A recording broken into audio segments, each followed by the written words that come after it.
todos. Eu sou o Dino Schwingel, CEO da iTrust, e vamos estar hoje conversando então sobre como utilizar IGA ou IGA e AI ou inteligência artificial, né, na gestão de riscos operacionais do setor financeiro. E para isso a gente está trazendo, né, o Marcos Donner, que é um especialista no assunto, muito tempo de experiência. Então, eu vou deixar o Donner se apresentar também, e depois a gente começa a nossa conversa. Oi, pessoal, boa tarde. Marcos Donner, atualmente Head de Segurança da Informação e Cibersegurança do Agibank, já há alguns anos em jornadas de cyber, segurança da informação e suas mais diversas disciplinas, incluindo, obviamente, gestão de identidades e acessos. Agradeço ao Dino, a iTrust, pelo convite. Teremos uma discussão muito bacana aqui. Obrigado pela presença de todos. Obrigado, Donner. E vamos tentar, né, gerar aqui um bom conteúdo para quem está nos assistindo, seja pelo Zoom, seja pelo YouTube, ou também para quem vai assistir esse vídeo depois também.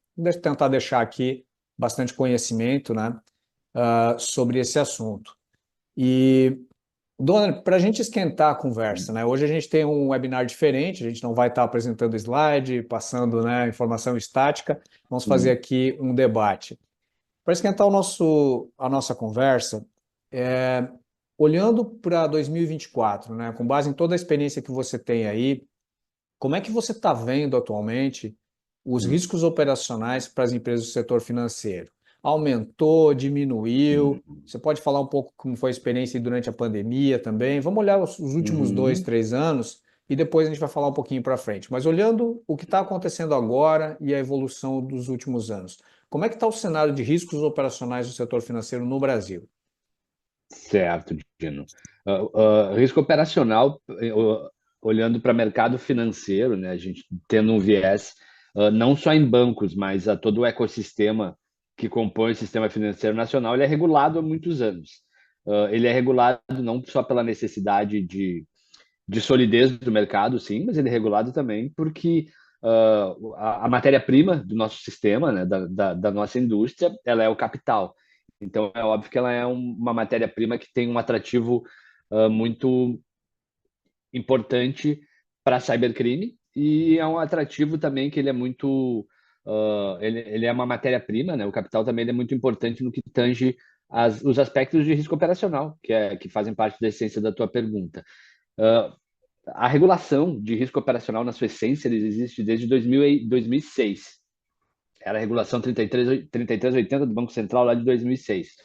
Os bancos evoluíram, o Banco Central evoluiu também as exigências desses normativos. Hoje a gente tem testes, por exemplo, testes obrigatórios de recuperação de desastres em tecnologia, de planos de continuidade operacional, de processos críticos, como tesouraria, por exemplo, entre outros. E, assim, ó, posso te afirmar, assim, com toda certeza, que o percentual de preocupação, o percentual de investimento, tamanho de times, ele vem aumentando, principalmente por causa de dois aspectos que são os principais no que diz respeito a risco e, consequentemente, perda operacional em bancos, que é fraude eletrônica, ou fraude na sua essência não eletrônica, mas a fraude eletrônica ela é muito, ela é quase que essencialmente orientada a cliente das instituições. É phishing, é e-mail falso, é tentativa de captura de senha, aquilo que a gente sempre sabe, e tem muito de identidades envolvido nesse universo também. E o segundo grande ofensor do aumento desses índices diz respeito a uso indevido de credenciais de acessos, diz respeito a sequestro de dados, ataques de ransomware, que foram potencializados muito em período de pandemia. Ransomware é um tipo de ataque que já existe há mais de década, mas criminosos começaram a usar ele de uma forma muito mais avançada a partir do momento que as pessoas viraram identidades efetivamente. Isso aconteceu muito na pandemia, né? Com o isolamento social, com o home office virando uma realidade que hoje é uma realidade mais híbrida, mas que é praticamente perene, e as preocupações de pessoas serem identidades ficaram muito maiores, porque esses ataques começaram a se potencializar. E ataques orientados a usuários para capturar um usuário privilegiado com uma senha não tão criteriosa, um usuário comum que consiga escalar privilégio de usuário administrador para ter acesso a uma base de dados, para ter acesso a um repositório de dados importantes e subtrair dinheiro das instituições através do sequestro desses dados, né, que é exatamente o que o ransomware faz, que é sequestrar dados e extorquir as empresas mediante a devolução, a descriptografia desses dados. Então, são as duas principais preocupações no que tange risco operacional: fraudes e ataques direcionados a sequestros, exfiltração, evasão de dados das casas. Perfeito. Muito obrigado, Dona. E para quem está nos ouvindo, né, é claro que a gente tem um roteiro aqui, eu e o Donner, né, para dar uma sequência lógica à apresentação que a gente vai fazer para vocês e até para aumentar a qualidade. Mas eu não posso deixar, né, o Donner aqui contribuindo com todo o conhecimento dele, de introduzir algumas coisas, Donner, um pouco fora do nosso roteiro, né? Você mencionou dois pontos Claro. muito importantes aqui, né? A parte do ataque ao usuário, né? Até não está tão relacionada com o nosso tema, mas ele me leva à questão da inteligência artificial, e eu queria então perguntar para você, né? Provavelmente quem está nos ouvindo, nós aqui já vimos, né, durante os últimos anos, a evolução de ataques em que um agente, né, vamos falar aqui, um criminoso, liga para o cliente, né, da instituição financeira, se faz passar pela instituição financeira e, em alguns casos, convence a pessoa, né, de que ela tem que transferir o dinheiro da conta A para a conta B, Uhum. né? Então, situações em que a pessoa é manipulada por um falsário, né? Que se passa pela instituição financeira, e pessoas muito bem treinadas, né? Criminosos que, assim, poderiam estar com certeza contribuindo para a sociedade de outra forma, estão fazendo esse tipo de golpe. Então a gente vê, claro, né, e você tem bastante experiência nisso, picos, né? Determinados golpes têm picos, depois eles desaparecem, as quadrilhas são Uhum. desbaratadas, aí voltam novas quadrilhas. Olhando para esse aspecto agora do ataque ao usuário final, né? Como é que vocês já estão vendo o uso de inteligência artificial sendo utilizado nesse tipo de ataque? Como é que, né, não falando especificamente do Banco Age, né, do Age, falando das outras instituições financeiras, eu sei do, né, o relacionamento que vocês têm com a Febraban, né? Como é que vocês estão vendo já? Já está sendo inteligência artificial uma coisa da realidade ou ainda é mais uma preocupação com o que virá no Uhum. futuro? Não, ela é da realidade, Dino, pelo seguinte, mesmo que não seja no front-end, ela é no back-end, porque no back-end dos criminosos, né? Porque a gente sabe o quanto, se a gente sair do cenário de business e ir para o cenário de mídia, por exemplo, e eles em algum momento se correlacionam, e não estou falando de business bancário, estou falando de business de qualquer um deles, a gente vê uma série olhando para cenário de mídia, a gente vê uma série de iniciativas criminosas orientadas a emular, a copiar, a imitar face das pessoas, que é uma identificação biométrica, deepfake, voz das pessoas, que é outra identificação biométrica, entre uma série de outros mecanismos que a inteligência artificial provê, que antes era feito de forma mais manual, assim como hoje se faz textos. A gente vê gafes até jornalísticas ou em outros tipos de segmentos em que as pessoas esquecem de tirar o cabeçalho que perguntam para sua ferramenta de inteligência artificial e copiam e colam para um texto público. Então, isso da mesma forma tem uh, ajudado bastante o cybercrime no que diz respeito a potencializar, porque são quadrilhas. Essas quadrilhas elas dependem muito de articulação, desde da primeira milha, que é a pessoa que vai entrar em contato com um cliente ou em contato com um colaborador. Aí eu falando em IGA na essência de uma empresa, de um banco.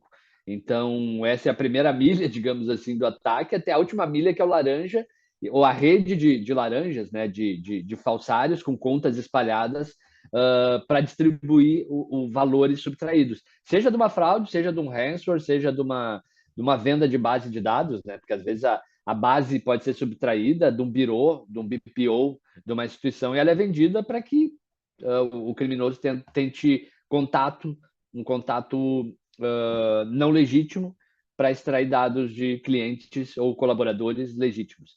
Então, sim, a inteligência artificial já tem sido usada, a gente vê que ela também potencializou bastante a abrangência do mercado do crime. É verdade. E tentando contribuir aqui com alguns exemplos, né? Eu vi um caso que me chamou a atenção, talvez seja conhecido, mas de um criminoso, né? Que provavelmente era um ator ou tinha uma formação na área, né? E capacidade de se maquiar, fazendo uma mulher morena, uma mulher loira, fazendo um homem e usando esse rosto maquiado na tentativa de burlar a biometria facial, por exemplo, né? Então, Uhum. situações que a gente sabe que estão ocorrendo, né? Além da sofisticação dessas quadrilhas, como você mencionou, né? A gente sabe que tem quadrilhas que desenvolvem o produto e quadrilhas que usam o produto, seja ele de Isso. software ou de inteligência artificial, né? E isso dificulta, inclusive, o trabalho, né, da polícia, do Ministério Público, porque fazer o programa em si pode não ser crime, mas usar o programa é crime. Então, toda essa Uhum. sofisticação que vocês enfrentam, né, nas instituições financeiras com relação aos ataques. E você já introduziu, né, no final da tua resposta, o IGA, né? O Uhum. IGA, então, para quem nos acompanha, o G é de governança e o A é de administração, né? IGA, governança e administração de identidades. A governança é a estrutura de mais alto nível que tem dentro de uma organização, que vai definir quem faz o quê, que papéis, que direitos, que segregação de funções a empresa tem. E a administração vai no nível mais baixo, tático e operacional, até o provisionamento, né, do que antigamente se costumava chamar de IDM ou Identity Manager, né? Então, eu gostaria que você contribuísse aqui para nós, Donner, os principais aspectos que você vê que IGA ajuda uma organização do setor financeiro no controle dos riscos operacionais. Uhum. Perfeito, Dino. Assim, hoje eu sempre comento assim, qualquer tipo de, de fala pública como essa, de apresentação, de seminário, de painel, que a gente aborde gestão de identidades e acessos, governança e administração de identidades. Eu sempre gosto de comentar que aonde auditorias, não só em mercado financeiro, tá? Enfim, a gente está falando aqui de mercado financeiro, então, mas transcende. Fica à Onde as audit... vontade para expandir, Donner. Fica à vontade. Aham, tá perfeito. Mas até expandindo, tá? Mercado financeiro é assim, se a gente for olhar auditorias internas, auditorias externas, auditorias de reguladores, como o Banco Central, onde a gente tem o maior nível de issues, o maior nível de pontos de controles validados por auditorias, sejam elas de quais foram, eles estão relacionados à gestão de identidades, à gestão de acessos.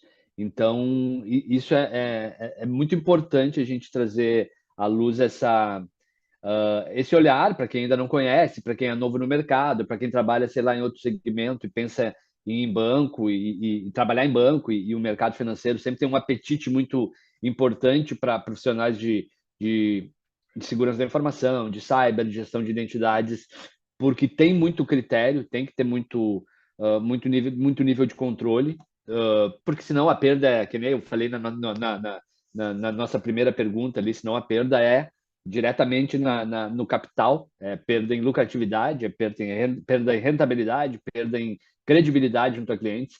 Então, tem muito critério e está diretamente associado a toda essa governança, ela está diretamente associada com o nível de controle que a gente vai estabelecer para o ciclo de vida de gestão de usuários, sim, que é o básico de gestão de identidades e acessos, ciclo de concessão, alteração, revogação, revisão de usuários em sistemas, serviços de tecnologia e próprios usuários de serviços, né?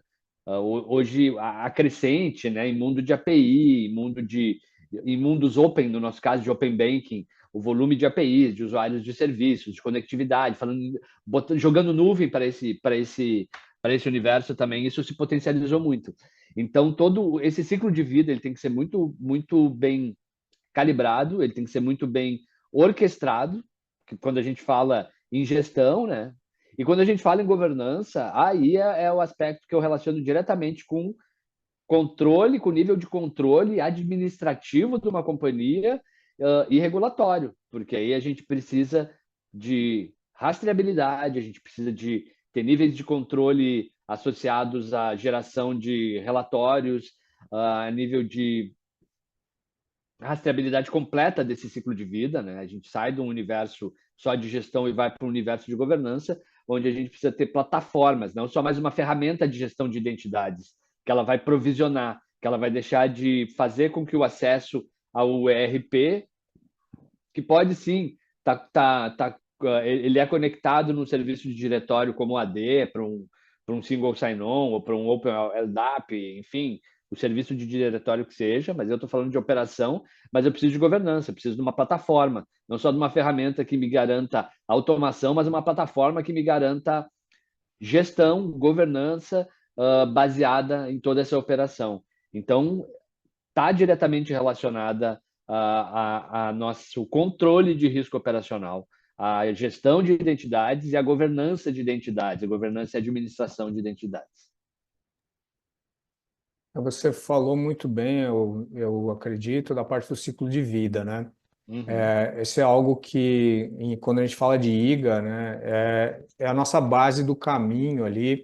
A gente pensa tanto do funcionário, né, do prestador de serviço, que é a parte back-office, a parte interna, quanto do nosso cliente ou do consumidor, né? Uhum. Então, todo esse desenho, né, eu imagino você tem dentro do Banco Age, você tem esse desenho, desde o onboarding do funcionário, o onboarding do terceiro, até o final do contrato de trabalho, mapeado todo esse processo, né, com todos os controles que você precisa. Como você falou, não é apenas o provisionamento inicial e tirar a conta lá no fim, né? Você precisa Não. garantir, eventualmente, segregação de funções, a attestation, né, ou a revisão dos acessos periodicamente, né, ou seja pelo gestor, seja responsável pelo sistema. Então, todos esses controles que o IGA ajuda, né, na comprovação, inclusive, da existência desses controles que garantem o reduzido risco operacional. Uhum. E só uma pergunta agora, bem específica. No caso do Banco Central, né? O Banco Central audita a existência desses riscos operacionais em cima de algum framework conhecido de mercado? Eles têm um framework próprio? Como é que é feita essa auditoria dos riscos operacionais? Eu não se eu se citar um ou outro framework, eu posso estar contradizendo o Banco Central. Eu não conheço a realidade deles, mas conhecendo aquilo que chega para nós, Dino, é aquilo que nós conhecemos do que é mais importante para a construção dos alicerces de segurança de uma casa que dependa de identidades e acessos, que dependa de segurança. É óbvio que tem muito de ISO ali, é óbvio que tem critérios de CIS, de NIST, por aí vai. Então tem de tudo um pouco. Não sei se eles usam daquilo os profissionais que têm a capacidade, mas sim, não é reinvenção de nenhum tipo de, de framework de arquitetura de cyber ou de segurança da informação que os bancos usam ou os reguladores usam, como o Banco Central perguntou. A gente vê ali, sim, muito daquilo que nós usamos como nosso livro de cabeceira, né, de segurança da informação. Acho que a ISO é o primeiro exemplo, né? E, e é baseado nisso que a gente vê o quanto a gente é auditado, naqueles preceitos padrão ISO, nos preceitos padrão NIST, CIS, se falar em desenvolvimento de software seguro, padrão WASP e por aí vai. Então não tem reinvenção de roda. É aquilo que o mundo usa, que o mundo aplica, que a ciência de tecnologia desenvolveu e está publicado para o mundo inteiro consumir. Perfeito.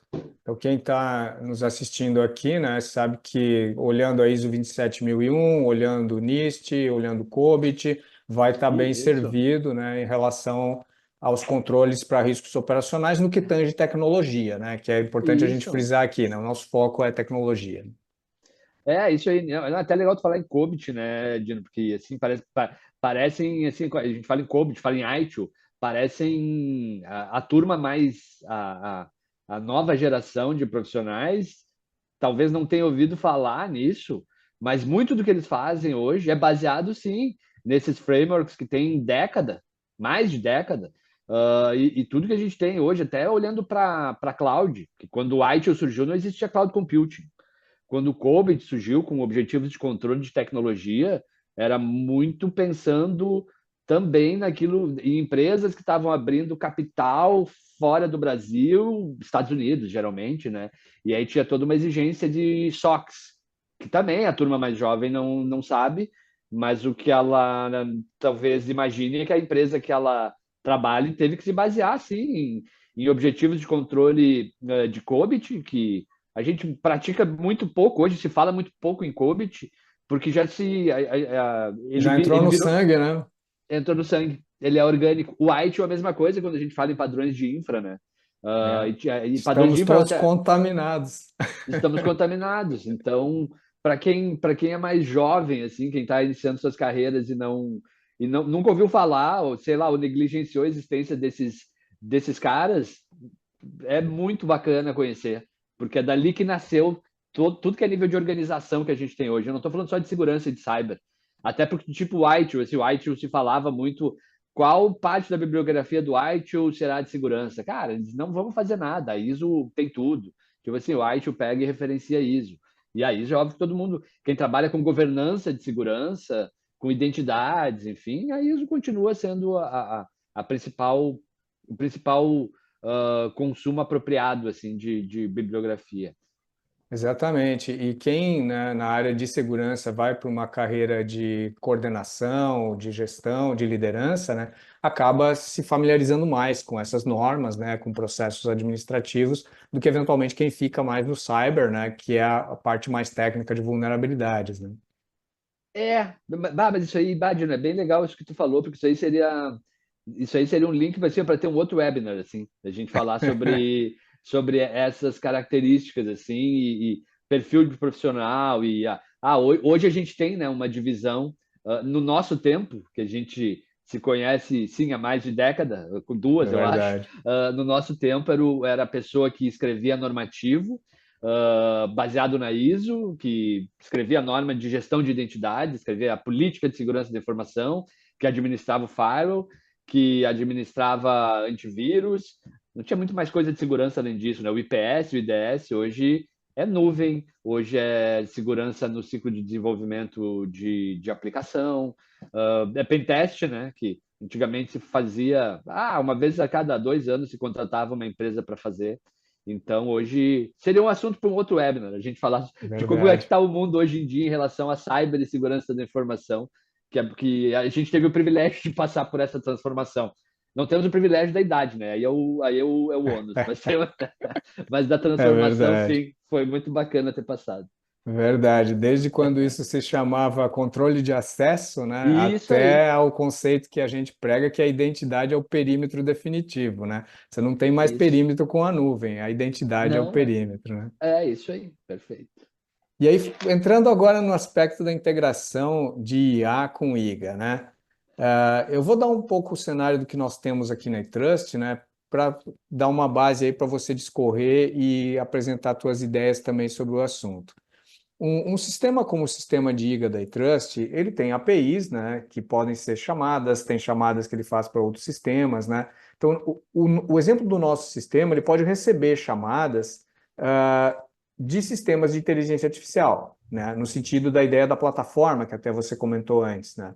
Então, um sistema de inteligência artificial configurado e trabalhando em prol da organização para controle de fraude, seja interna ou fraude externa, ele pode acionar um sistema de IGA, né, para, por exemplo, desativar acessos de uma determinada identidade, levantar o nível de risco daquela identidade, né, para que isso seja tomado decisões por um processo de autenticação adaptativa, por exemplo, que aumentou o risco daquela identidade? Bom, no próximo acesso vai exigir um fator a mais de autenticação.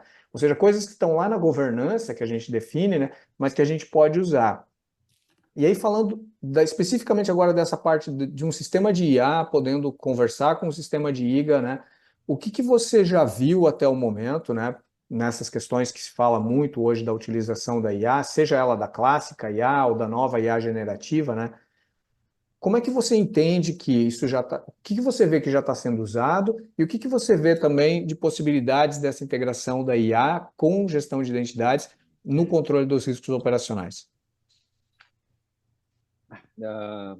não se vê muito, tá, Dino? Assim, a gente entende assim que os grandes fabricantes, os grandes provedores de ferramentas ou até de plataformas com uma governança mais completa de gestão de identidades e acessos, de administração, de governança, a gente entende, conversa sobre as iniciativas e as integrações dessas tecnologias novas de inteligência artificial dentro dos seus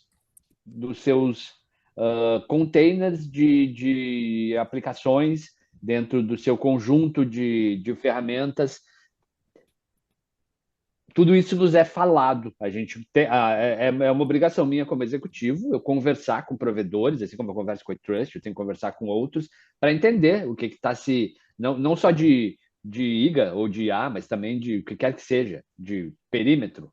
Ah, é commodity. Não, perímetro não é um commodity, mas que sem ele mata a tua empresa. Ah, endpoint security. Gente, sim, endpoint security, antivírus é commodity, XDR, EDR, muitas empresas que eu conheço de grande porte ainda não têm muito bem calibrado nada orientado a XDR, EDR, a DLP, a Data Loss Prevention, a CASB, que olha para a nuvem. Isso. Imagina assim, ó, na prática, assim, aquilo que está dentro das nossas casas em relação à plataforma, às tecnologias de gestão de identidades e acesso ou de controle de riscos operacionais, não, isso aí ainda é algo novo, tá? É algo recente. A gente não tem aplicado isso porque não chegou isso para nós através de fabricantes. Se for olhar iniciativas de negócio que já está se pilotando, sem fazer referência a um dos fabricantes que tem o nome com essa de sistemas operacionais que estão embarcando na inteligência artificial, mas sem nenhuma associação, mas quem está pilotando mais dentro das empresas são áreas de negócio.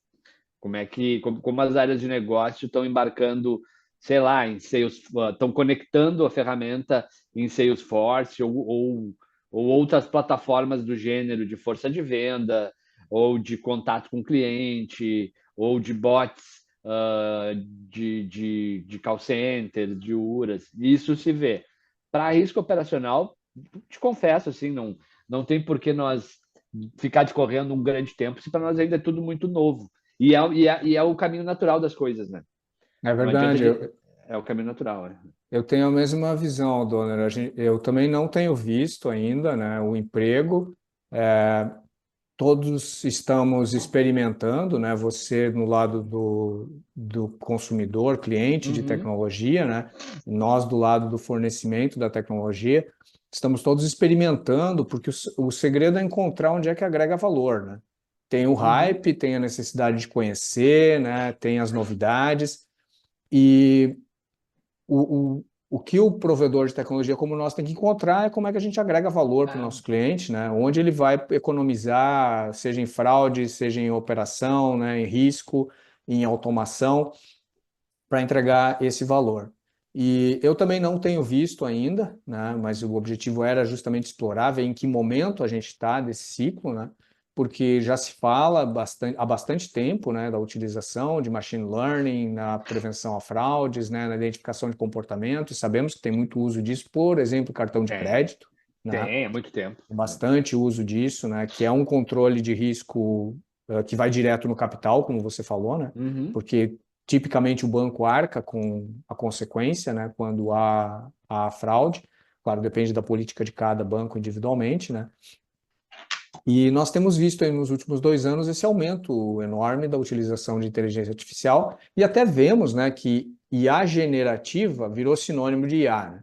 Então, o Uhum. debate público hoje ele está muito em cima, né, desses usos que você mencionou, que as áreas de negócio estão fazendo, né, geração de material, speech de marketing, né, o uso da interface chat, né, do chat GPT, por exemplo, que é o mais famoso, né, os copilots, como você citou Uhum. aí. Então, muita coisa indo direto para o usuário final, até sem passar, né, pelos departamentos de segurança ou de TI, que basicamente tiveram que regular alguma coisa para não vazar a informação da empresa para dentro É, dessas plataformas, né? Foi a é. grande. Eu acho que essa foi uma questão de risco ali que teve que ser gerida, né, naquele primeiro momento em que os chats entraram no ar. E um dos debates que eu quero também perguntar, embora talvez vá na mesma linha do que ainda não estamos usando, mas olhando, né, dentro de IGA, inteligência artificial, você como cliente de tecnologia, né, quando conversa com esses provedores, né, você percebe alguma dessas oportunidades de agregação de valor? Por exemplo, pô, se eu tivesse uma solução aqui de inteligência artificial nesse ponto do meu processo de segurança ou de IGA, né, aqui eu teria um ganho relativamente importante. Ou, né, nós temos também, sabemos que muito da inteligência das organizações é colocada dentro do sistema sob a forma de regras, né? Que não é exatamente inteligência artificial, mas é uma forma de automação muito clássica, né, de árvore de decisão. Então, a organização coloca suas regras dentro do sistema. Mas extrapolando aí, né, onde tem essas regras, você vê alguma oportunidade que hoje você diz assim, puxa, nesse ponto aqui, a inteligência artificial poderia realmente fazer a diferença? Ou ainda precisamos andar mais com inteligência artificial, chegar numa inteligência artificial menos burra ou mais inteligente da que a gente tem hoje para realmente tirar proveito? A gente vê, Edno, não tem como a gente não, não vislumbrar. Aí é um exercício de futurologia mesmo, porque as empresas que estão estudando inteligência artificial, que como eu falei, está negócio, elas também estão pilotando. Então, a partir do momento que eu tenho visto assim, essas iniciativas de negócio orientadas a usar essas ferramentas, eu faço uma associação direta desse tipo de utilização, sim, com questões relacionadas a fraudes, e sim, com questões relacionadas à segurança da informação e cyber, e sim, com gestão de identidades e acessos também. A mesma associação que tu comentou, que já se faz há alguns anos, de machine learning para endpoint, por exemplo, de inteligência de máquina ficar aprendendo com o comportamento de determinado artefato que está dentro da tua máquina e ele se criar uma imunidade de forma quase como uma vacina, né? A vacina que tu toma para determinada doença, o teu corpo começa a criar imunidade e ficar resistente àquele tipo de doença. A gente vê isso em machine learning, em aprendizado de máquina, já acontecendo há alguns anos em endpoint security, em ferramentas de antivírus básico, que elas aprendem com comportamento de máquina a proteger a, contra a atuação daquele código. A gente vê isso sim no que diz respeito à prevenção a fraudes, no que diz respeito a comportamento de cliente, em aprendizado não de máquina, mas enfim, falando em rede neural, análise de comportamento, o básico do básico. O Donner costuma ter um ticket médio de uso de cartão de crédito de R$ 1.000 por semana. Uma determinada semana tem lá uma compra de 10 mil no meu cartão de crédito. Isso tem que ter um sinal de alerta. E por que que esses sinais... É que tudo vem depois, né? Isso tudo é mais, como diria um ex-colega meu, tudo é mais sexy, porque é mais orientado a business. O que é menos sexy é o que é orientado a infraestrutura, arquitetura, segurança. E por que que a gente não consegue começar a ver esses sinais, né? Que não são só orientados a fraude, que não são só orientados à dinâmica de negócio, orientados sim a identidades, por exemplo, né? O que que uma aprendizagem de inteligência artificial, que ela fica escutando, aprende, óbvio, tem muita tecnologia embarcada e te devolve o que que ela não vai poder ver daqui a pouco no ciclo de vida de gestão de usuários. Acho que é uma grande oportunidade, porque não é é uma escuta, que nem eu falei, machine learning, rede neural para fraude eletrônica, para transação de cartão, que daqui a um pouco vai morrer também, né? O Pix no Brasil, o sistema financeiro nacional no Brasil é fantástico por isso, né? É A gente verdade. a gente tem legislação, assim, o Brasil ele tem muita falha em questões legais, judiciais, etc. Mas o sistema financeiro é muito sólido, muito avançado. E onde é que a gente faz com. Em qual país do mundo que a gente tem hoje em dia um modelo de open banking que ele não é só o Pix, que ele já está evoluindo para uma série de outras coisas, mas pô, o Pix é um negócio que tu faz 24 horas por dia, transferências eletrônicas online com uma segurança absurda. Quando É tem verdade. fraude de Pix, cara, fraude de Pix é porque o Donner caiu no conto do vigário, de um bandido dentro de um presídio, fingindo que está no call center, ele passa um monte de coisa. Ou porque sequestram dados de celular, ou porque roubam o smartphone da pessoa. Mas tudo isso é muito avançado se olhar para sistema financeiro no mundo. Então, o Brasil ele é muito qualificado nesse sentido. Mas, enfim, eu vejo muita oportunidade que poderia ser mais aproveitada junto com essas pilotagens para negócio, para essas pivotagens, né? Aquele conceito de escassez, de startup, vamos tentar, vamos ver se vai dar certo. Não deu, ok, a gente volta atrás e começa de novo. Vamos para o novo MVP. E por que isso não se faz também olhando para a gestão de acessos?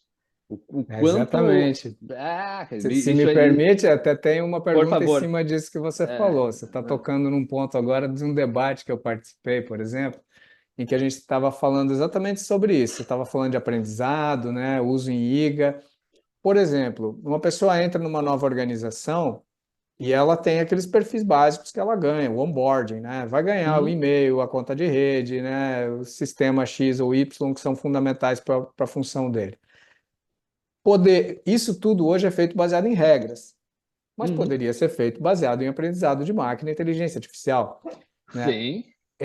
É uma das aplicações que já se debateu, né? Já debatemos a utilização e ficou meio dividido assim entre a turma que eu quero a regra porque a regra eu explico e eu sei exatamente o que acontece, e o outro eu quero a inteligência artificial porque é mais flexível e vai aprender com a evolução da minha organização, eu não vou ter que ficar mexendo em regra, né? Isso.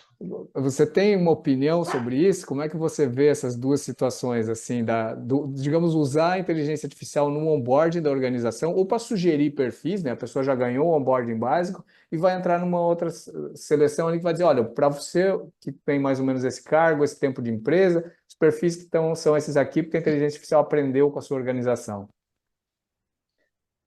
Eu acho que é super válido. É super válido, assim, a gente. Até porque a gente não vai ter escolha. A gente já teve escolha. A gente.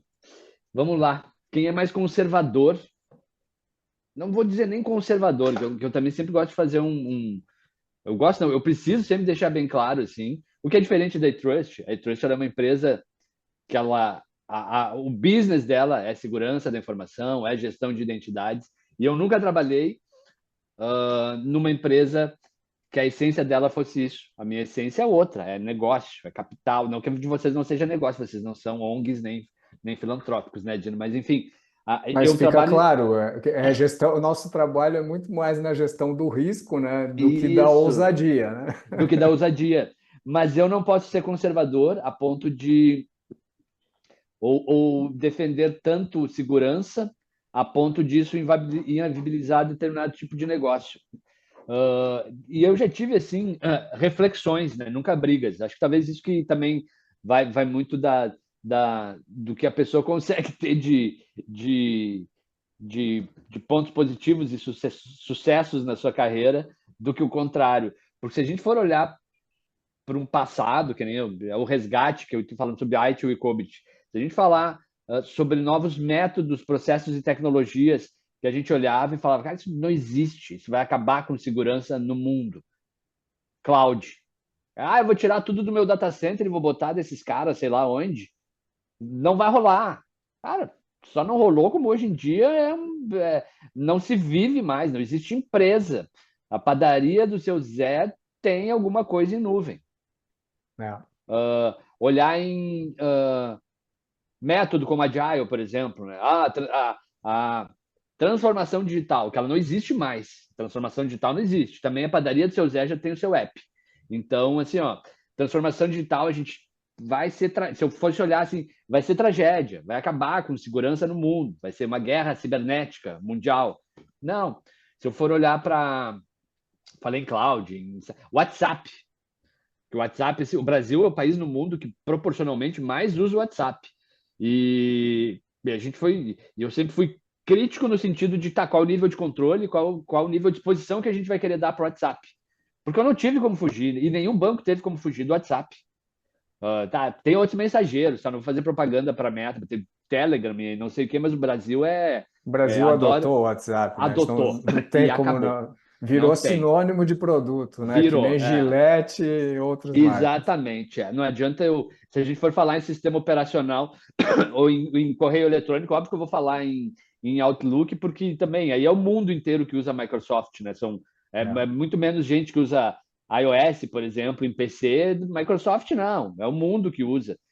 Então, ok. Mas no Brasil é o WhatsApp. E tu olhava para aquilo, criptografia proprietária, o que eu consigo controlar? Muito pouco.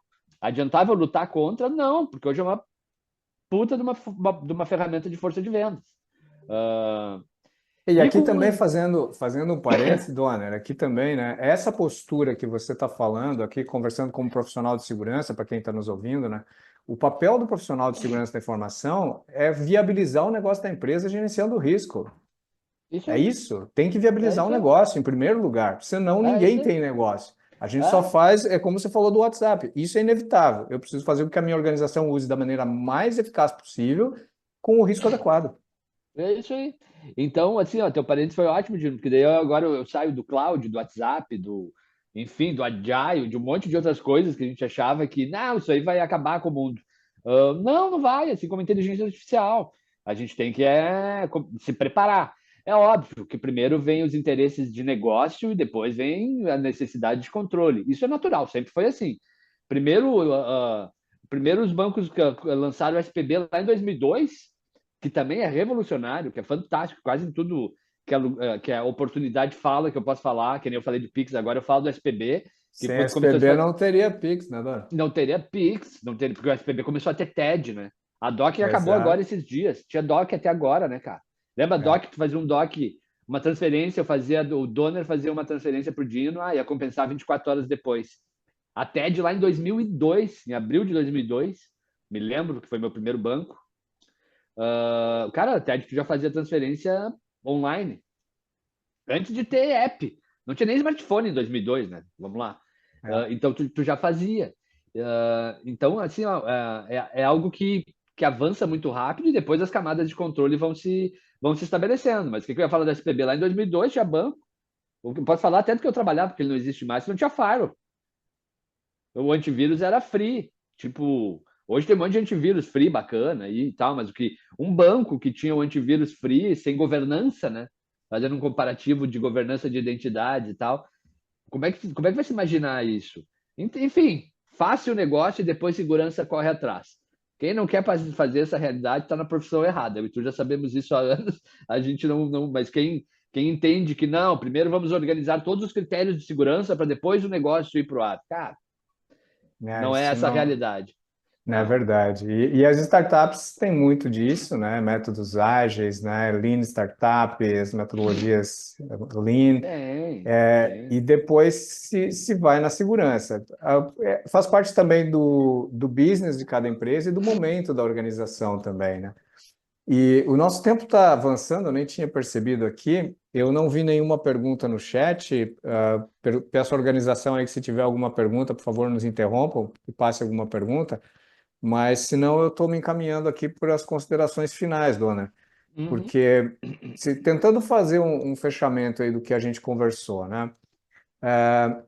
Eu entendi de você, né, a mensagem que tem muito espaço para colocar IA em conversa com o IGA, agregando valor para a organização, né? A perfumaria sempre vai existir, né? O hype aí do produto, essas coisas sempre vão existir. O uso hoje está muito focado no negócio, então, da IA. Não temos visto, né, se utilização da IA ainda diretamente relacionada à IA, eu digo a generativa, a essa moderna, Aham. né? Não estamos falando do machine learning, do aprendizado, do comportamento, né? Mas ainda tem bastante coisa para evoluir, pelo que eu estou entendendo, né, do que eu acompanho no mercado e do que você está nos trazendo aqui.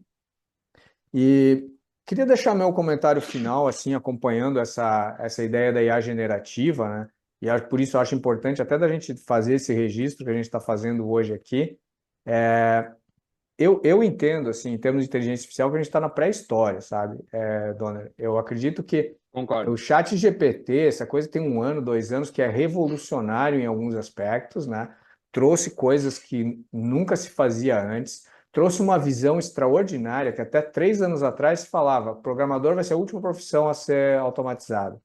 Em 1 ano e meio a coisa virou de pernas para o ar, né? O trabalho intelectual está sendo automatizado. Você lê um jornal hoje, já vem lá embaixo traduzido com auxílio de inteligência artificial e Uhum, revisado por jornalistas, né? O uhum. tradutor está perdendo o emprego, né? Tem muita transformação acontecendo na sociedade. O criador de texto, de copywriting, né? De marketing, está sendo substituído pela inteligência artificial. Então veio uma novidade aí que está chacoalhando, né? Com a possibilidade do trabalho intelectual ser substituído primeiro do que a automação braçal do robô na linha de produção. Mas Uhum. tudo isso, dito tudo isso, eu acho que a IA generativa tem um caminho fantástico ainda pela frente, né? A gente vê os investimentos bilionários que as empresas do Vale do Silício estão fazendo, né? Tudo isso vai acelerar o desenvolvimento.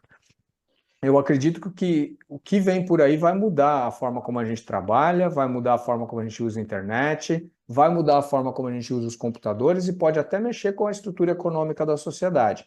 Se vai mudar tudo isso, vai mudar a segurança da informação também, vai mudar Vai. a gestão de identidades também, né? Então, a Uhum. gente que é profissional dessa área tem que estar preparado, atento e acompanhando, né? Porque se a capacidade da inteligência artificial se for além, né, do que a gente está vendo hoje, para um trabalho mais criativo, um trabalho de analítico mais forte do que tem se conseguido fazer hoje, e eu acredito que se chegará lá, pode ser até com o desenvolvimento de algum modelo novo, né, de inteligência artificial, tem muita coisa que vem para mexer com segurança da informação, tanto do lado do ataque quanto da defesa, e com a gestão de identidade, né? Então, conversas como essa são muito importantes, né, para a gente ver o que está acontecendo, entender, né, como é usado no mercado financeiro, como você está vendo que está sendo usado no mercado financeiro, e para nós também, né, é importante para a gente se capacitar e prover agregação de valor para os clientes como você. Perfeito, Dino.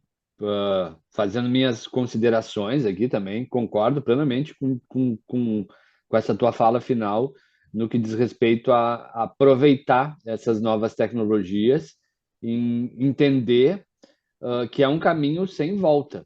É tudo muito recente. Concordo plenamente contigo que a gente está na fase pré-histórica, assim, de algo que vai nos trazer ainda muita mudança nas nossas relações de trabalho. Não estou falando em relação de trabalho entre empregador e empregado, porque com as novas tecnologias que a gente hoje em dia usa muito para ter escala, elasticidade, para ter estabilidade, falha de interrupção no negócio, tipo nuvem. Se pensava que o desenvolvimento, automação, de scripts de automação de desenvolvimento de software, pensava vai acabar com o desenvolvedor, vai acabar com administrador de infraestrutura, e cara, nada disso aconteceu. Só aumentou a demanda. Se a gente for olhar hoje, cyber, esses dias, onde é que eu estava vendo? Acho que era devia ser provavelmente, era no primeiro jornal da Globo que dá de manhã, é o Bom Dia Brasil, sei lá. O Bom Dia Brasil falando sobre a escassez de profissionais de cibersegurança no Brasil. E ela não é no Brasil, ela é no mundo. Dentro de tecnologia, onde mais faltam profissionais é em cibersegurança. Por quê? Porque se evoluiu um monte a gente teve um monte de novas frentes tecnológicas, e a IA é IA generativa é uma, e vai faltar gente para tomar conta. Já está faltando muito. Não existe empresa. Tenho certeza que a Trust tem vagas abertas que não consegue fechar porque não tem gente no mercado. O É banco que eu verdade. trabalho, o banco que eu trabalho e todos os bancos que eu conheço têm da mesma forma. Então, as relações vão mudar, mas vão mudar porque a gente cria novos modelos. A gente está lançando novas tecnologias são criadas e precisam de pessoas capacitadas para tratá-las. E a IA generativa vai ser de uma forma. Mas hoje eu concordo contigo que ela está engatinhando. Estamos na fase ainda pré-histórica dela. Sei lá daqui a quanto tempo a gente vai ver isso explodindo. E a gente tem que fazer um webinar para falar o quanto a gente vai estar sofrendo com ela. Eu procuro falar dessa forma com pré-história, Dona, porque tem gente que pensa assim, puxa, revolucionou. A gente está só no começo, vai revolucionar muito Está no mais. E começo. quem e quem está entrando no mercado hoje tem uma oportunidade histórica, né, de entrar, como foi lá no começo da internet, né, no começo do desenvolvimento Isso. de aplicativo para celular, né? Quem Isso. está entrando no mercado hoje tem uma oportunidade fantástica de se especializar num campo novo, né? Que vai fazer o diferencial para os dinossauros como nós, né? Que tem que estar sempre Isso. constantemente se atualizando. Se atualizando. Mas enfim, eles têm que. Tem o seu tempo, né? Eu estava olhando aqui, faz poucas semanas que eu atualizei o meu Windows para o 11, né? Que é a última versão, e a próprio. Porque no meu corporativo eu uso Windows, no meu em casa eu uso iOS, para não defender um ou outro. Ah, mas o próprio Windows ali, que já se fala muito, né? No Copilot da Microsoft, cara, é uma versão piloto mesmo, parafraseando o nome do negócio. É uma versão piloto. Então, a Apple agora, né, no Windows, no iOS, sei lá que número, mas para os smartphones da Apple, que acho que são versão 15 ou 16 esse ano, que vai começar a vir a inteligência artificial da Apple embarcada. Aí que se começa as pessoas a terem acesso e começar a poder aprofundar conhecimento. Hoje está tudo muito superficial. É mídia, é brincadeira, texto jornalístico. Hoje, são coisas tristes também, trabalhos universitários. Aí a Sim, gente, é, aí a gente vê a qualidade do nosso ensino que já não é boa, mas a gente vê as pessoas usando desses subterfúgios. Mas enfim, tudo isso vai ser problema nosso. Vai ser problema para é, quem usar isso como impulsionador de negócio, vai ser problema para quem é de segurança da informação, para quem é de cyber, para quem é de gestão de identidade, saber controlar esse universo, que vai ser um universo também bombástico. é verdade, dona. E nessa parte do plágio, eu sei que o tempo está curto, mas só para comentar, né? Teve uma conversa que eu participei assim, que foi avaliado um cara para um cargo de programador, vamos dizer assim. E aí pega aquela resposta que ele deu para o questionário de avaliação e descobre que ela é gerada por um sistema de inteligência artificial, né? Porque você põe a pergunta e sai uma resposta igual, né? E É, aí a minha pergunta foi assim: beleza, e você vai então rejeitar o candidato porque ele usou inteligência artificial, ou você vai contratar o candidato porque ele usou inteligência artificial? É um dilema. dilema, paradigmas que a gente vai ter que conviver aí em breve, espero, em todos os sentidos, sejam eles de aceleração de negócio e também de proteção do negócio, que daí é o nosso caso. Verdade. Te agradeço imensamente, Donner, por mais essa conversa. A Alessandra já está entrando aqui para nos avisar que o tempo está acabando. Se tiver alguma pergunta, Alessandra, por favor, nos passe, senão deixo a palavra com você. Muito obrigado, Donner. Muito obrigado a todos que estão nos ouvindo e que nos vendo no YouTube também e que depois vão assistir esse vídeo gravado. Obrigado a É, todos também. obrigada, Dino. Obrigada, Donner. Ainda não acabou. Temos perguntas e algumas considerações, comentários. Vou iniciar pelas perguntas. Quais são os principais critérios que uma instituição financeira deve considerar ao avaliar e selecionar fornecedores de IGA e IA para melhorar sua gestão de riscos operacionais? Acho que é para mim, né, Alessandra? Fica à vontade, qualquer um Assim, dos ó, dois. critérios, assim, os critérios, obviamente que os primeiros critérios é a aderência da tecnologia com os processos que já existem, né? O processo pode estar em papel de pão, mas ele já existe. E a instituição vai analisar a aderência dessa tecnologia, dessa ferramenta com a sua realidade. Então, esse é um dos principais critérios. Óbvio que tem outros, né? Os bancos, pelo nível de exigência de controle de riscos e de não ter perdas, tem exigências orientadas à qualificação da empresa em relação à tecnologia que ela usa, ao histórico dela, aos clientes que ela usa no mesmo mercado. Mas, enfim, o primeiro é se aquela tecnologia é compatível com aquilo que usa, e com aquilo que já existe dentro da sua casa. E depois é o próprio histórico da empresa.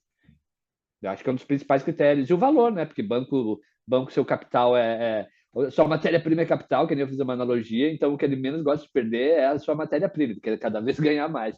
Então o orçamento sempre é importantíssimo nessa escolha.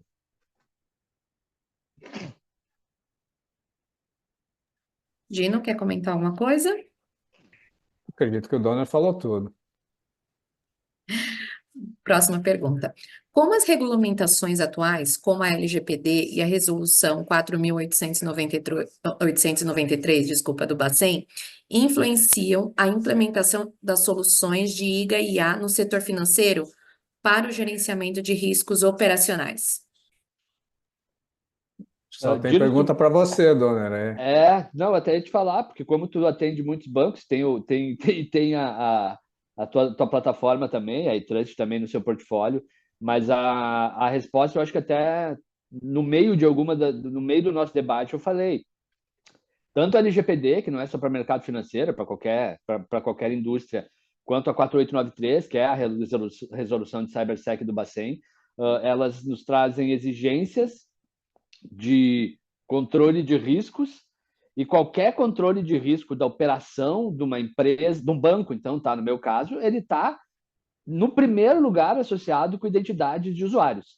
Qual é que é o que é o primeiro acesso com informações, aí informações, dados, privacidade, LGPD, informações, dados, segurança da informação. Qual é que é o primeiro acesso que uma pessoa que venha trabalhar num banco ele tem?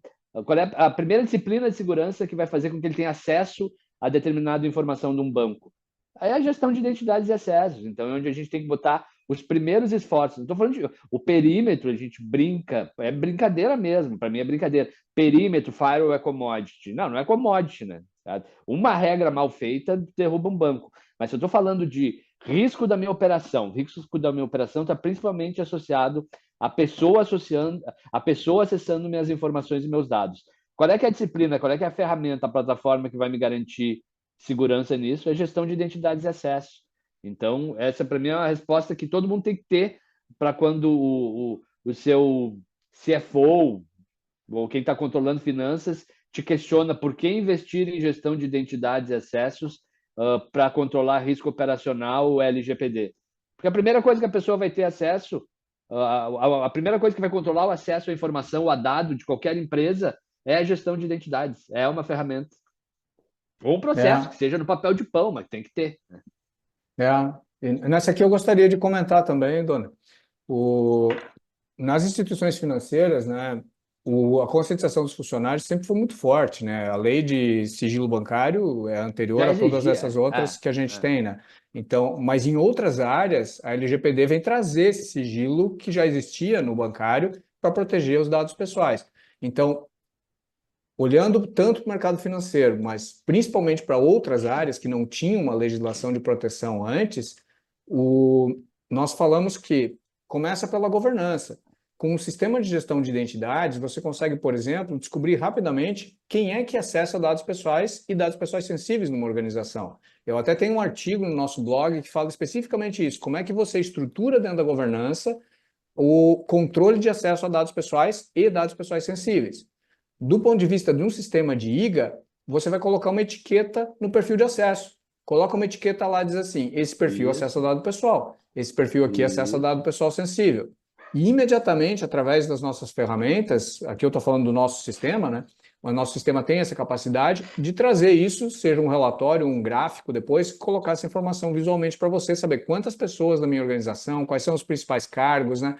Então, eu consigo ter uma gestão de privacidade numa organização, mesmo numa organização com milhares de funcionários, através do etiquetamento do perfil de acesso. Essa é a forma como nós recomendamos, a forma como nós fazemos no nosso sistema.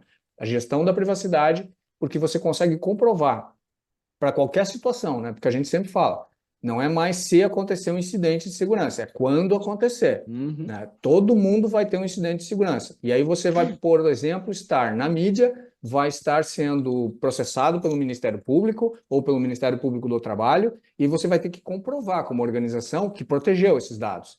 Se você tem esse nível de controle, de ter etiquetas dizendo quem acessa dado pessoal sensível, que você controla, faz o ciclo de vida desses acessos, você está na melhor prática de mercado, né, de todas aquelas normas, NIST, ISO, COBIT, ITIL que a gente falou.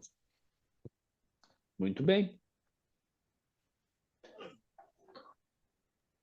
Bom, agora nós temos alguns comentários. O primeiro da Simone, ela fala assim: aqui no Brasil, seja por problemas de budget de falta de profissionais, nós vemos empresas que realmente enormes, ainda com todo esse sistema de gestão, executando de forma manual. Existe um espaço no mercado, por um provedor de tecnologia que entenda as questões técnicas, ao mesmo tempo em que seja viável financeiramente, em especial com o nível do dólar como está. É um belo comentário. Eu concordo, é o que a gente busca como fornecedor, né? Trazer essa agregação de valor para quem está exatamente nessa situação. A gente sabe que muitas empresas no Brasil ainda fazem isso usando sistema de chamados, fazem isso utilizando soluções caseiras, né? E o que a gente procura com a nossa solução é trazer algo profissional, né? Que traga as melhores práticas de mercado e imediatamente após instalado você sai de um nível de maturidade um ou dois, talvez, para um nível de maturidade 5, que é o nível de maturidade que você consegue, né, se defender na frente de um juiz em caso de um incidente. E o Luciano, ele comentou, usar tecnologia para proteger riscos será usado a mesma tecnologia contra a tecnologia de riscos, IA versus IA. Eu acho que a gente até falou um pouco, não tão direto, Luciano, foi bem direto ao ponto, assim, mas é o futuro que teremos pela frente, é usar a tecnologia para impulsionar negócio e a mesma vai ser utilizada, a gente vai ter que entender e saber como proteger o negócio através dela. Não temos alternativa. É, eu vi há uns dias atrás que nos Emirados Árabes, acho que foi em Abu Dhabi, já estão fazendo uma fórmula de corrida de carros, né? Fórmula IA, não sei, alguma coisa assim, em que o carro é dirigido por IA, né? O tempo todo. Então, é uma ideia aí, né? Os adversários, tanto a defesa quanto o ataque da segurança da informação, sendo pilotada por IA. É um cenário de filme, né? Mas é um cenário que começa a se colocar no horizonte. É mesmo. Dino, Marcos, bom, eram essas as perguntas e essas as considerações que recebemos. Eu queria agradecer a participação de vocês. Foi um ótimo webinar. Acho que grandes insights para todos. Agradeço da mesma forma. Muito obrigado pela participação, por quem vai ouviu agora, vai ouvir gravado, e aí Trust pelo convite, Dino, meu amigo, valeu mais uma vez. Obrigado, Dona. Obrigado, Alessandra. E obrigado a todos que nos assistem.